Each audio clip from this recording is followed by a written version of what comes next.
Bonjour à tous et bienvenue dans cette nouvelle vidéo. Aujourd'hui, on va reprendre un peu ce qu'on a vu la dernière fois sur le web scrapping, sauf qu'on va utiliser cette méthode pour faire quelque chose d'un peu plus concret. Alors, ce qu'on va faire aujourd'hui, c'est assez simple. On va choper les données de ce site. Donc, j'ai trouvé un site sur les datas de Covid-19, donc coronatracker.com, et on va extraire ces données pour en faire une API. D'accord ? Donc, on va proposer une API avec les données de ce site. Alors ce qu'on va faire, c'est qu'ici, on va récupérer les données de ce tableau-là, avec le pays et les cas confirmés, les cas soignés et les décès. D'accord ? Donc on va se charger de faire ça. Et pour commencer, on va générer notre projet. Alors je vais utiliser un template express, je sais plus exactement... Alors moi je vais utiliser mon CLI, il y a une vidéo que j'ai faite pour apprendre à faire un CLI d'ailleurs, et c'est ce que je vais utiliser ici pour générer mon projet. Donc je vais faire ici Scrapper Covid. C'est un projet de type Node.js Express API. Donc il va me générer mon projet. Pour ceux qui veulent générer le même projet que moi, il me semble que c'est npx create. Je m'en souviens plus en fait. Je m'en souviens plus. Alors attendez, npx API Express. Voilà, Create Express API, c'est celui-là dont je me sers, j'aime beaucoup ce template, il y a vraiment tout dessus, donc vous pouvez juste faire cette commande-là, npx create express API, name of app, je vais y arriver. Donc voilà, vous tapez cette commande, et ça va vous générer le même template que moi. Voilà, donc Scrapper Covid, ici, tout est déjà prêt, donc je peux ouvrir Visual Studio Code. Alors, la première étape de ce truc-là, donc déjà, on va regarder un petit peu l'architecture du projet. Ici, on a un fichier app assez basique, qui écoute, alors je peux vous montrer à quoi ça ressemble. Donc vous pouvez taper la commande npm run dev, Nodemon est déjà intégré dans le projet, donc ça va, à chaque fois qu'on va changer quelque chose dans l'API, ça va recharger notre page. Donc ici, on va charger notre API qui écoute donc ici sur le port 5000, et en effet, j'ai bel et bien un message comme quoi l'API est up. Alors dans ce template, il me semble qu'il y a un... Voilà, il y a un endpoint API ici. Nous, on va l'enlever. En fait, on va faire un peu plus simple. Moi, je vais supprimer le dossier API ici. J'en ai pas trop besoin. On va faire un truc vraiment très simple. Et on va faire nos routes ici directement. Donc je vais faire un truc du genre Covid. Voilà. Donc du coup, ici, si je fais ça, j'ai plus rien. Du coup, je vais faire Covid pour accéder à ma route. Mais avant cela, ce qu'on va faire, c'est créer un fichier, donc scrapper.js, et on va refaire un petit peu ce qu'on a fait dans la vidéo précédente, à savoir scraper les données de ce site. Donc pour faire ça, on va installer Puppeteer, encore une fois. J'ai voulu prendre un site, cette fois-ci, dont les données sont chargées en JavaScript. La dernière fois, c'était le serveur qui envoyait les données. Ici, si je rafraîchis la page, on voit que les données ne sont pas présentes immédiatement. Vous voyez, il y a un petit temps d'attente avant d'avoir les données. Donc ça, c'est parce qu'en fait, je suis prêt à parier que ici, et voilà, il y a bel et bien une API. Donc on voit qu'il y a bel et bien une API pour get les données, et on voit que ça répond bien avec ça. Donc nous, c'est exactement ce qu'on va faire. Alors pas aussi précis, parce que là, il y a beaucoup d'infos, mais on va refaire à peu près cette chose-là, pardon. Donc si je copie l'URL ici, bon, l'API est disponible, donc ça n'a pas tellement d'intérêt ce qu'on fait, parce que l'API est ouverte apparemment de ce que je vois, donc elle n'est pas fermée. Mais on va faire comme si elle était fermée, et on va voler les données du site. Alors du coup, une fois qu'on a fait ça, on va pouvoir commencer. Donc ici, je vais charger le module, encore une fois. Alors je vais aller un petit peu plus vite que la dernière fois, parce que si vous êtes vraiment intéressé par le sujet du scrapping, vous pouvez aller voir ma vidéo précédente. Donc je vais essayer d'accélérer au maximum. Ici, je vais refaire une fonction. Je vais l'appeler genre fetch covid data. Hop. Et on est parti. Donc je vais instancier déjà un browser. Donc pour faire ça, c'est puppeteer.launch. Je vais refaire un headless à... Merde. Un headless à false pour les tests, pour vérifier que la bonne page s'ouvre correctement. Je vais ensuite pouvoir lancer ma page, enfin démarrer une nouvelle page. Browser. Il me semble que c'est new page. Et ensuite, on a donc un pagebook.goto. Oups. Pourquoi j'ai pas l'autocomplétion cette fois-ci? parce que j'ai mis un const. Donc page.goto, et ici on va prendre eh bien, notre page ici. Ok. On a fait le truc de base, donc déjà je peux... Alors cette fonction-là n'est pas appelée, d'accord? Pour l'appeler, donc ce qu'on va faire, c'est qu'en fait on va l'appeler quand on va aller sur /covid. D'accord? Donc je vais enlever ça, ou bien je vais le laisser, et avant, ce que je vais faire, donc je vais pouvoir exporter cette fonction-là, donc module.export égale à fetch covid data. D'accord? Donc là j'exporte ma fonction, pour qu'ici je puisse faire tout simplement, donc const fetch covid data égale à require de scrapper. Donc là je vais require mon fichier JS scrapper.js et je vais récupérer ce que j'ai exporté. D'accord, donc fetch covid data. Ce qui fait qu'ici je peux appeler ma méthode fetch covid data, on voit bien que c'est une promesse. Donc ici je vais rajouter un nothing, ici je peux rajouter un await, et ici je peux faire genre un const data égale à ça. Ce qui fait que maintenant, si donc mon API redémarre automatiquement parce que j'ai utilisé npm rundev, donc vous voyez que ça redémarre à chaque fois. Je vais juste, voilà. Si je retourne sur /covid, ça devrait m'ouvrir un navigateur avec la bonne page. Et on voit que ça le fait. Alors je sais pas pourquoi il y a ce bug blanc là, mais bon, c'est pas grave.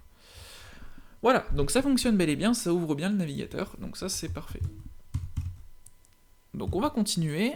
Il va falloir maintenant qu'on récupère nos datas. Alors pour ce faire, on est reparti, toujours la même chose. Oups. Donc toujours la même chose, on va examiner ici, on va cliquer, et on va essayer de comprendre un petit peu. Donc là on peut voir que c'est une table, alors je pense qu'il n'y en a qu'une de table sur la page. Et en gros, bah, on est dans un TR. Donc chaque TR va correspondre à une ligne de cette table. Il y a beaucoup de données, hein. Ici il y a énormément de données. Donc j'espère qu'on va pas se faire bloquer la page avant. Ok, donc on est sur un TR ici. Donc ce que je vais faire, c'est que je vais aller ici, je vais copier le sélecteur CSS, encore une fois, comme la dernière fois, d'accord? Donc je vais refaire un document .querySelector, hop, je vais coller ça, et en effet, je récupère bien mon TR. Par contre, moi, ici, ça récupère le premier child, ça récupère le premier enfant, moi je le veux pas, pour récupérer tous les TR, donc du coup ici, je passe sur querySelector all, pour avoir tous mes éléments, et j'ai en effet 211, hein. Donc il y a 211 pays qui sont répertoriés sur ce truc. Donc je vais copier cette ligne-là, et ici on va vouloir faire ça. Donc pour faire ça, il faut faire un page.evaluate, je le rappelle, page.evaluate sert à exécuter du code JavaScript dans notre page ici, d'accord? Parce que si je mets document.querySelector all hors de cette méthode-là, eh bien ça exécutera cette fonction côté serveur, ce qui n'a aucun sens. Donc ici, je peux récupérer mes éléments. On va faire un const et on est bon, je crois. Je vais essayer de return mes éléments. D'accord. Et ici, je vais récupérer mes datas. Donc, et je vais essayer de print console.data. Je peux également aussi close mon browser après, puisque j'en ai plus besoin. On redémarre. Enfin, pardon, ça va déjà redémarrer automatiquement. Je recharge ma page. Donc ça a bien fermé, et j'ai un arrêt vide, et ça c'est pas bon. Alors, je vais vous expliquer un truc, c'est que là, comme les données sont chargées, on voit que ça prend un petit peu de temps avant de charger, d'accord? Vous voyez que ça charge pas immédiatement. Donc il va falloir dire à Puppeteer d'attendre avant d'aller plus loin dans le code. Alors pour faire ça, on peut tout simplement prendre eh bien, ce sélecteur-là. En gros, ce qu'on va faire ici, c'est qu'on va juste faire un page.waitForSelector. WaitForSelector va attendre, donc en fait, ici, je fais ça, et visible à true. Ce qui veut dire qu'il va attendre pour le sélecteur ici, il va attendre qu'il soit visible, tout simplement. Donc ici, je peux copier ce sélecteur-là, et normalement, il devrait attendre que ça soit visible avant d'exécuter ce code-là. D'accord? Donc on devrait être bon. Je vais pouvoir ensuite boucler sur mes éléments. Donc là, eh ben, je boucle là-dessus. Je vais également déclarer des datas, qui va être un array qui va contenir donc bah, l'objet que je vais, enfin, les objets que je vais retourner. Ok. Donc ici, je vais pouvoir push chaque élément et je vais commencer par récupérer le pays. Alors pour récupérer le pays, encore une fois, eh bien, on prend la console.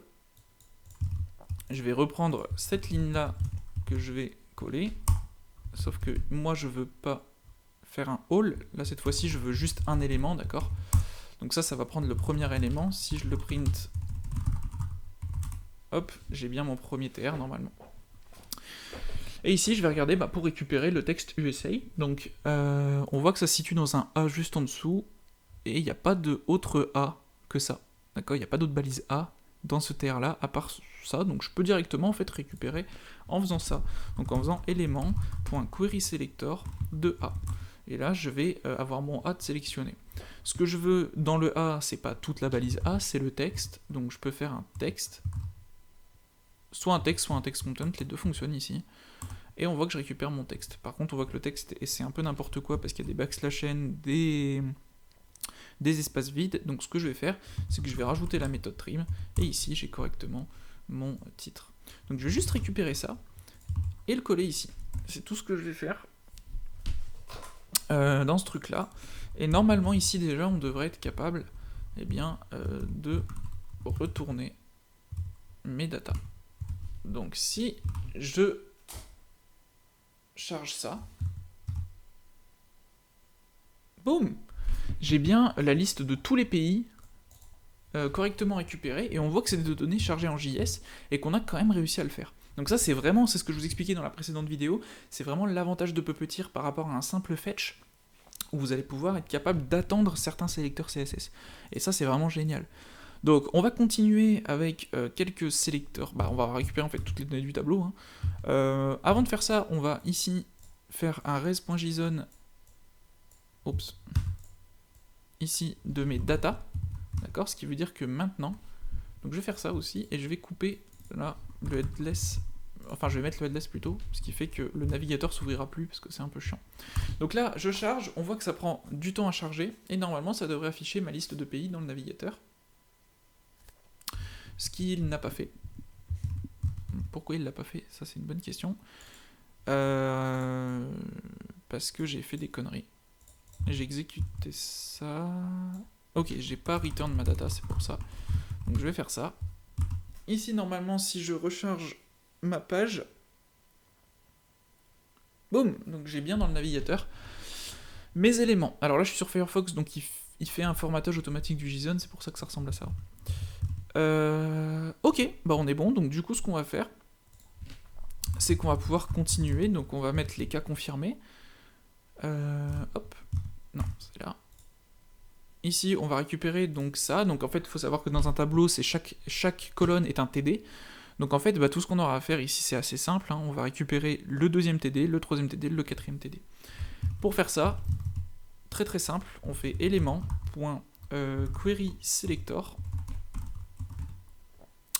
TD, et on va faire un nthchild pour récupérer donc le deuxième. En fait, là on lui dit on récupère le deuxième TD. D'accord?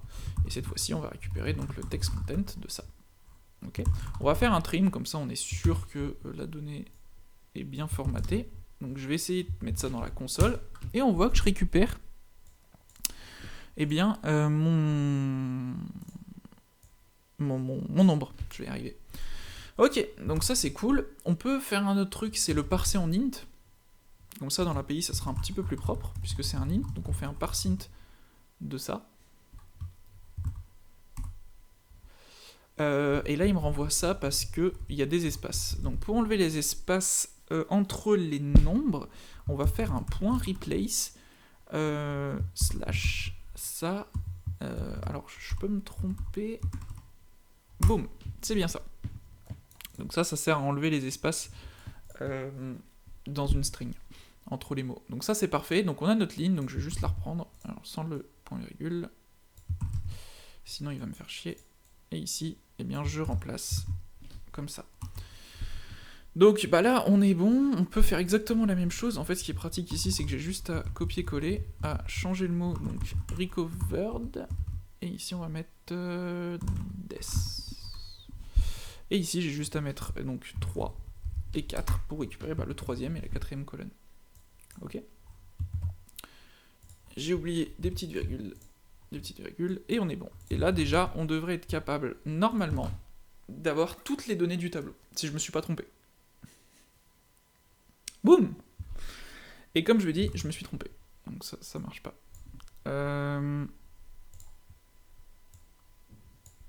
Pourquoi ça fonctionne pas? C'est une drôle de question. Text content, .trim, replace. C'est bizarre, en vrai.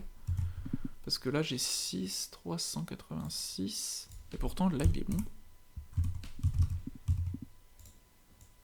Alors, attendez. J'ai un petit problème de nombre. Bon, au pire, on les parse pas. Bah, si, ça fonctionne, je comprends pas. Pourquoi il me les renvoie pas? Attendez, je vais recharger. Ah!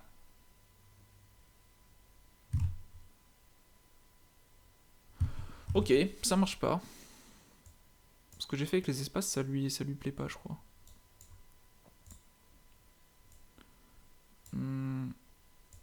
C'est bizarre. Attendez, je vais peut-être refaire ici. Je vais le retaper.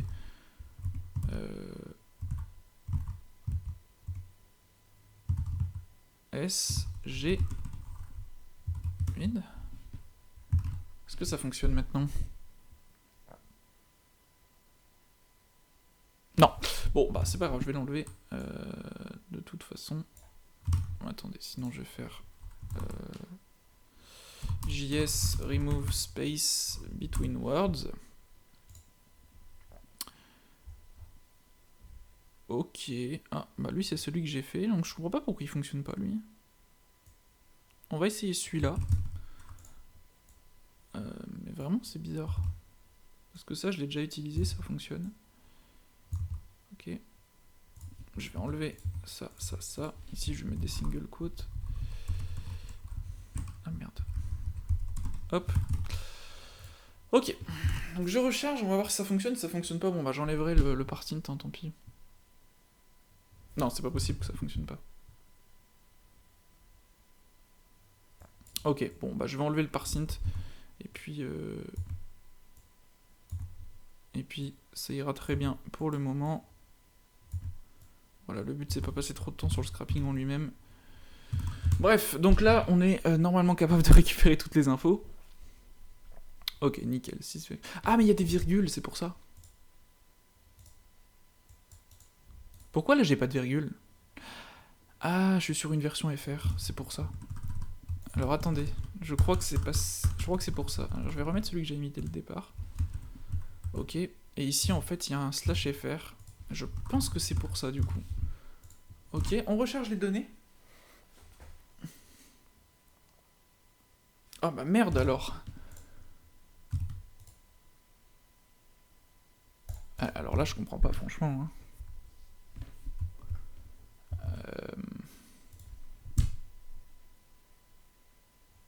Ok, bon, bah je pensais que c'était ça, mais apparemment c'était pas ça. Donc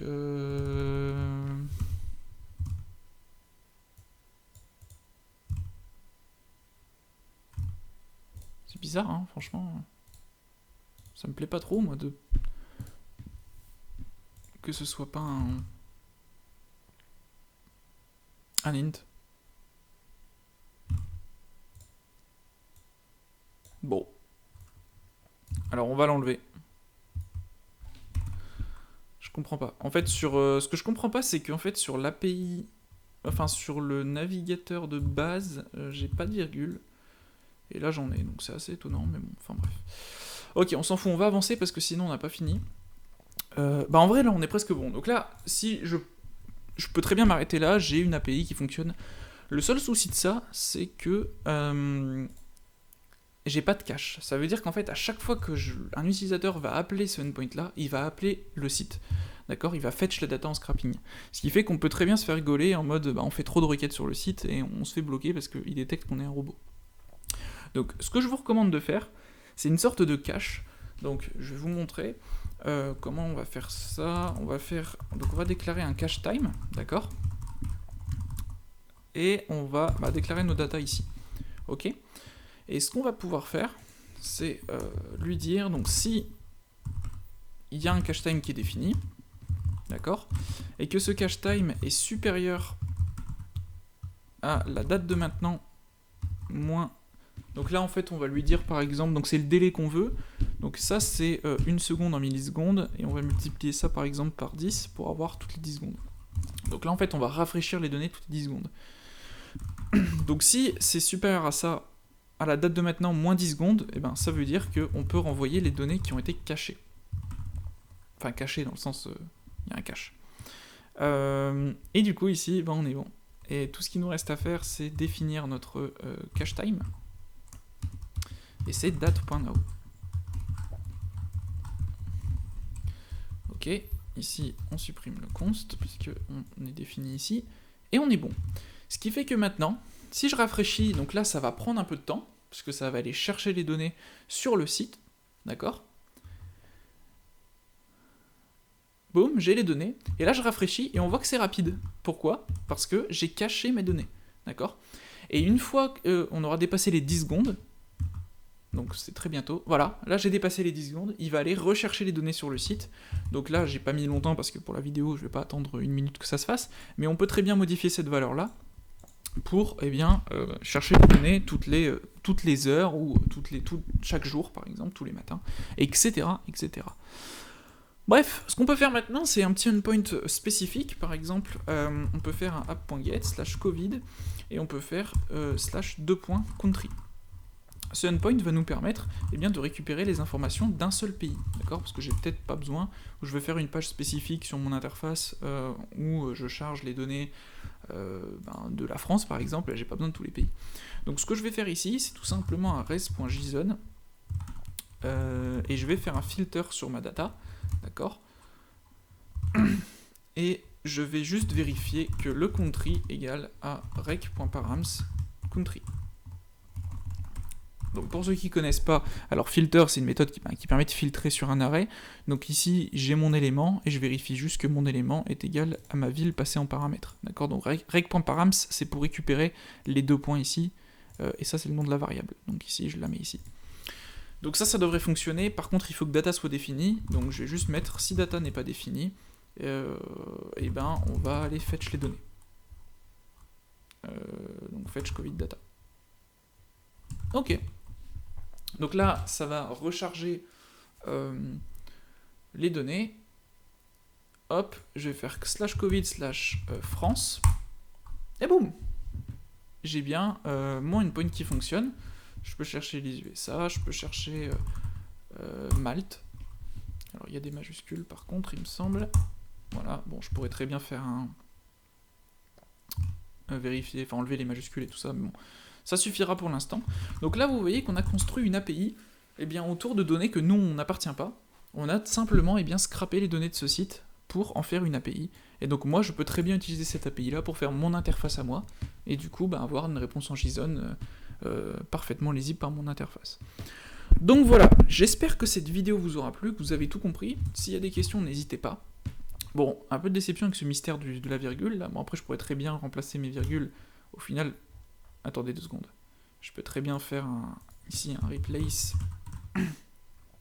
d'une virgule par un vide. Ok. Donc replace virgule